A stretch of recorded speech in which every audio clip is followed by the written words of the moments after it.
একজন ভাই, তোমার নামটা বলবে একবার, নামটা বলবে না বলবে না? সুজয়। বলো জোরে, হ্যাঁ এখানে বলো। সুজয়। সুজয়, ভালো করে। সুজয় কি? সুজয়। আচ্ছা ঠিক আছে, এ এসে কাজ করতে, কাজ শিখতে এসছে।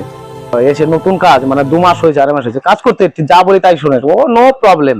কিন্তু আমি, ও বোঝে না কথা, মানে বোঝে কম, মানে একটা দাম বললে বাই যায়, বা বলে দাম যায়, আবার রাস্তাঘাট কম চিনে তো। ঠিক আছে মানলাম। এই আমি যখন কাজ শিখতেছিলাম আমি কলকাতায়, একজনকে পরিশান করে ফেলেছিলাম একদম, মানে যে মিস যার সঙ্গে ঘুরেছিলাম আমি, কিচ্ছু বুঝি না আমি, কিচ্ছু বুঝি না। তো আমি ভাবলাম, আমি ভেবেছিলাম যেদিন আমি মিস্ত্রি হবো সেদিন একদম নো টেনশন। এটা ভেবো না কাজ শিখলেই, তুমি শিখে গেলে মিস্ত্রি হয়ে গেলে তুমি একদম স্যাটিসফাইড, কোনোদিনও না। তুমি কারো কাছে যদি শেখো, তোমাকে একদিন কাউকে শিখাতে হবে, ওটা একটা ঝামেলা, বহুত সমস্যা, বহুত। কি সুদীপ, তো ঠিক না? খালি কাজ শিখলে হবে না, শিখাতেও হয়।